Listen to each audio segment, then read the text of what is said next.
Et si je vous disais que le nœud de raccord le plus solide, celui que vous avez mis des heures à maîtriser, est en fait un véritable panneau publicitaire pour les poissons?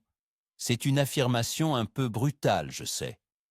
Aujourd'hui, on ne va pas parler de résistance à la rupture, mais de quelque chose de bien plus sournois, la visibilité de votre nœud une fois qu'il est sous l'eau. Je vais vous montrer pourquoi ce que vous pensiez être votre meilleur atout est peut-être ce qui vous coûte le plus de touches, surtout sur les poissons éduqués. Restez bien jusqu'à la fin, car la raison est purement physique et la solution est vraiment contre-intuitive.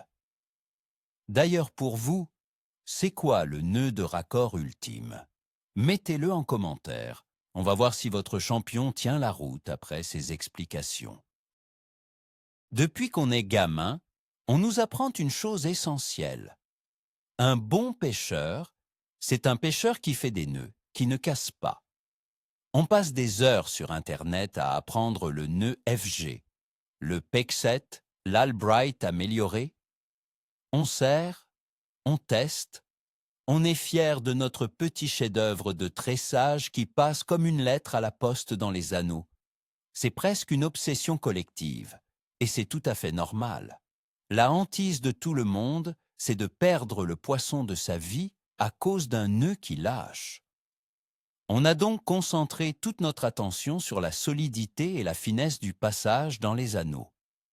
Mais pendant tout ce temps, on a complètement oublié de se poser la question la plus importante. Qu'est-ce que le poisson, lui, voit vraiment quand notre montage passe devant ses yeux? Commençons par le commencement. Qu'est-ce qu'un bon nœud de raccord dans l'esprit de la plupart des pêcheurs? C'est un nœud qui conserve un pourcentage de résistance très élevé, proche de 100% de la ligne la plus faible. Il doit aussi être très fin, très conique, pour ne pas freiner le lancer et ne pas taper dans les anneaux de la canne. Pensez au nœud FG par exemple. C'est la star des réseaux sociaux. Tout le monde vous dira que c'est le meilleur. Il est long, fin, incroyablement solide. Sur le papier, il a tout pour plaire. Il est le résultat d'une recherche de perfection technique, une quête de la connexion la plus fluide et la plus résistante possible entre la tresse et le fluorocarbone. Mais cette perfection a un coût caché, un vice de forme que l'on ne voit qu'une fois la ligne dans l'eau. Maintenant, faisons un peu de physique, mais promis, ça va être simple. Pourquoi utilise-t-on du fluorocarbone en bas de ligne? Parce que son indice de réfraction de la lumière est très proche de celui de l'eau. En gros, la lumière le traverse presque sans être déviée, ce qui le rend quasi invisible. La tresse, à l'inverse, est complètement opaque. Elle ne laisse pas passer la lumière. Elle est très visible. Le but du jeu, c'est donc de présenter le leurre au bout d'un fil qui se fait oublier. Imaginez ce fil de fluoro parfaitement discret qui avance tranquillement dans l'eau. Tout va bien, jusqu'à ce qu'on arrive à la jonction. C'est là que le piège se referme. Alors, quel est le vrai problème avec ces nœuds si parfaits? Le problème vient de leur conception même. Prenez le nœud FG. Il est basé sur un principe de friction et de compression. La tresse vient enserrer le fluorocarbone sur une grande longueur avec une tension très forte. Pour que le nœud soit solide, il faut le serrer comme un malade. Et c'est justement ce serrage extrême qui était le début des ennuis. Le fluorocarbone, sous cette pression immense, change de nature. Ses molécules sont écrasées, sa structure interne est modifiée. Et quand sa structure change, ses propriétés optiques changent aussi. C'est inévitable. Ce phénomène s'appelle l'étirement ou la déformation plastique. Quand vous serrez votre tresse autour du fluorocarbone, vous l'étirez et le compressez au-delà de sa limite d'élasticité. Le matériau, initialement transparent et homogène, devient blanchâtre, presque laiteux à l'endroit du contact. Vous l'avez sûrement déjà remarqué en finissant votre nœud. Ce petit point blanc ou cette zone un peu opaque que vous voyez, ce n'est pas juste un détail. C'est la preuve que vous avez altéré la structure du matériau. Vous avez, sans le vouloir, créé un point de rupture optique. Vous avez transformé votre fil invisible en un fil avec un signal dessus. Passons maintenant à la preuve par l'image, ou plutôt par l'imagination. Mettez-vous à la place d'un cendre posté au fond. Il voit passer des dizaines de leurres par jour. Il est méfiant. Il voit arriver votre montage. D'abord, le leurre, qui l'intrigue. Ensuite, une portion de fil invisible, le fluorocarbone. Ça, c'est normal. Il ne le calcule pas. Et puis, soudain, à 1 mètre devant le leurre, il voit apparaître une petite chose bizarre. Un point blanc, laiteux, suivi d'un fil opaque et coloré, la tresse. Ce n'est pas naturel. Ce point blanc, c'est votre nœud FG si parfait. C'est une anomalie dans son environnement. C'est un signal qui crie « Attention, piège ». Ce n'est pas tout. Le problème ne vient pas seulement du fluorocarbone qui blanchit. Il vient aussi de la tresse elle-même. Sur un nœud comme le FG, la tresse est enroulée de manière très serrée et très dense sur plusieurs centimètres. Ces multiples spires très proches les unes des autres créent une surface qui accroche la lumière différemment. Même si votre tresse est de couleur sombre, verte ou grise, la masse compacte du nœud va créer une ombre, un volume, une silhouette bien plus marquée qu'un simple fil. C'est une double peine, le fluoro devient visible, et la tresse crée une masse compacte et suspecte juste à côté. Imaginez une situation concrète. C'est le matin, l'eau est claire, il y a peu de vent. Vous pêchez le bar à vue, vous repérez un beau poisson, vous lancez parfaitement, votre leurre arrive à la bonne distance. Le bar se retourne, il suit, il est intéressé, il s'approche. Et au dernier moment, il fait demi-tour. Pourquoi? On accuse souvent le leurre, la couleur, l'animation. Mais très souvent, la vraie raison, c'est qu'en s'approchant, il a détecté ce petit fantôme blanc, cette anomalie sur la ligne. C'est ce détail qui a déclenché son réflexe de méfiance. Et la touche que vous attendiez n'a jamais eu lieu. Certains vont me dire « Je pêche avec un FG depuis des années et je prends du poisson. » Et c'est vrai, sur des poissons agressifs en pleine frénésie alimentaire ou dans une eau très teintée, la visibilité du nœud a beaucoup moins d'importance. Un brochet qui attaque en furie ne va pas s'arrêter pour inspecter votre nœud. Mais la différence se fait sur les pêches fines, sur les poissons éduqués, ceux qui ont déjà été piqués ou qui ont appris à se méfier. C'est là que chaque petit détail compte. Et un nœud visible, c'est tout sauf un petit détail. Parlons un peu des autres nœuds populaires. Le nœud Albright, par exemple. Il est plus simple et plus rapide à faire pour beaucoup. Mais il a un autre défaut visuel. Il n'est pas conique, il crée une marche, un angle droit là où le fluorocarbone sort de la boucle de tresse.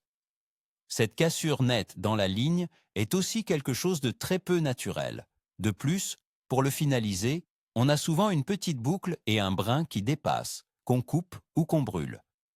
Tout cela crée de petites imperfections qui peuvent accrocher la lumière et générer des reflets suspects. Moins de compression, c'est vrai, mais un profil beaucoup moins discret. Le nœud Pexet, ou nœud de chirurgien amélioré, est une autre alternative. Il est très solide et assez simple. Mais là encore, on a un problème de volume. C'est un nœud qui est assez rond, assez massif. Il crée une petite boule sur la ligne. Sous l'eau, cette boule va créer une ombre, une perturbation. Elle ne sera peut-être pas blanche comme un FG trop serré, mais elle présentera une masse, une signature visuelle bien identifiable. C'est un peu comme essayer de se cacher derrière un arbre. Même si vous avez la bonne couleur, votre silhouette vous trahit. Alors, on en arrive à la question fatidique. Quelle est la solution? Si les nœuds les plus solides et les plus fins sont des pièges visuels, que doit-on faire? La solution est d'arrêter de penser uniquement en termes de résistance et de finesse de passage dans les anneaux et de commencer à penser en termes de signature visuelle. Le nœud idéal n'est pas celui qui est le plus parfait techniquement, mais celui qui perturbe le moins l'invisibilité du fluorocarbone. Il faut un nœud qui ne compresse pas, ou très peu, le bas de ligne. Cela nous amène à des nœuds que beaucoup de spécialistes considèrent comme dépassés ou moins performants. Je pense par exemple au nœud uni, tout uni ou double uni. Beaucoup de pêcheurs le trouvent trop gros, pas assez pro. Pourtant, il a un avantage énorme. Dans ce nœud, la tresse et le fluorocarbone se serrent sur eux-mêmes et non l'un sur l'autre. La pression exercée sur le fluorocarbone est bien moindre. Résultat, pas de point blanc, pas d'altération du matériau. Le fluoro reste transparent jusqu'au bout. Certes, le nœud uni-tout-uni est un peu plus volumineux qu'un FG. Il va peut-être taper un tout petit peu plus dans les anneaux au lancer, même si avec l'habitude on le fait très propre. Mais posez-vous la question, préférez-vous gagner 2 mètres au lancer avec un nœud qui fait fuir les poissons méfiants, ou lancer 2 mètres moins loin avec un montage que le poisson ne détectera pas? Pour moi, le choix est vite fait. La discrétion l'emporte toujours sur la performance purement balistique. Il y a une astuce pour rendre le uni-to-uni encore plus discret. Côté tresse, au lieu de faire 5 ou 6 tours comme on le voit partout, n'hésitez pas à en faire 8, 10, voire 12, surtout avec des tresses fines en 8 ou 12 brins. Cela va allonger la partie tresse du nœud, le rendant plus conique et plus progressif. Côté fluorocarbone, 3 ou 4 tours suffisent largement. Vous obtenez ainsi un nœud qui glisse mieux et qui reste incroyablement discret du point de vue optique.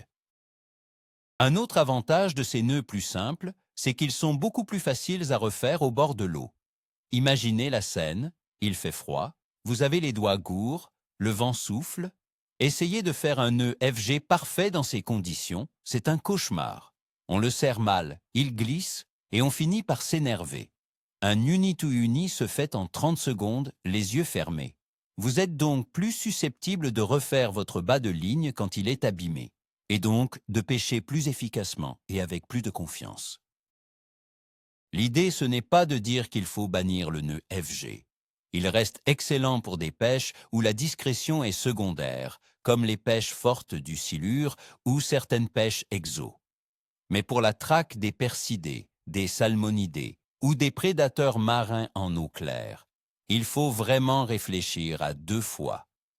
Le gain de discrétion d'un nœud qui ne blesse pas le fluorocarbone est bien plus important que le gain de quelques pourcents de résistance théorique. Pensez aussi à la couleur de votre tresse. Une tresse multicolore, c'est génial pour les pêches à la verticale pour savoir à quelle profondeur on est. Mais pour les pêches au lancer, c'est une guirlande de Noël. Optez pour des couleurs neutres et unies, vert mousse, gris, marron. Une couleur qui se fond dans l'environnement aquatique. Combiné à un nœud discret, votre montage gagne énormément en furtivité. Vous mettez toutes les chances de votre côté pour tromper les poissons les plus éduqués. Il existe un test très simple que vous pouvez faire chez vous. Prenez une chute de fluorocarbone. Faites votre nœud FG habituel en serrant très fort. Puis, faites un nœud uni avec la même chute de fluoro. Mettez les deux dans un verre d'eau et regardez-les de près, avec une bonne lumière. Vous verrez immédiatement la différence. Le FG aura ce fameux point blanc, cette zone laiteuse. Le uni, lui, restera quasiment aussi transparent que le reste du fil. L'expérience est sans appel. Ce changement de perspective peut être difficile. On a passé des années à croire qu'une seule chose comptait, la solidité. Admettre que notre meilleur nœud a un défaut majeur, c'est un peu comme apprendre que notre voiture de sport préférée consomme 50 litres au 100. Ça fait mal à l'ego. Mais la pêche, c'est une perpétuelle remise en question. Ce qui fonctionnait hier ne fonctionnera pas forcément demain, surtout avec la pression de pêche qui augmente et les poissons qui deviennent de plus en plus malins. En fin de compte, le choix vous appartient. Continuez avec le nœud le plus solide sur le papier ou essayez une approche basée sur la discrétion visuelle. Je vous invite juste à faire le test lors de votre prochaine sortie. Montez une canne avec votre nœud habituel et une autre avec un nœud type uni-to-uni et observez. Observez si vous avez plus de suivi, plus de touches timides, qui se transforme en vraie capture. Vous pourriez être très surpris du résultat. Parfois, les solutions les plus simples sont les meilleures. Donc, pour résumer, on a passé des années à chercher le nœud le plus fin et le plus solide, comme le fameux FG. Et aujourd'hui, on se rend compte que cette perfection technique, en compressant le fluorocarbone, crée un point lumineux, un fantôme blanc qui alerte les poissons les plus méfiants. Le vrai retournement de situation, c'est que la discrétion ne se trouve pas dans la complexité, mais parfois dans la simplicité d'un nœud comme le Uni-to-Uni, qui préserve les qualités optiques de votre bas de ligne.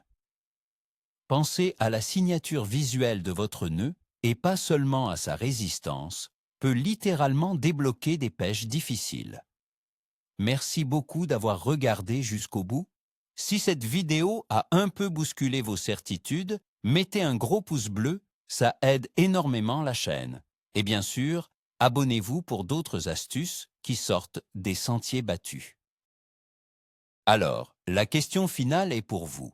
Maintenant que vous savez ça, allez-vous changer votre nœud de raccord? Ou pensez-vous que c'est un détail sans importance?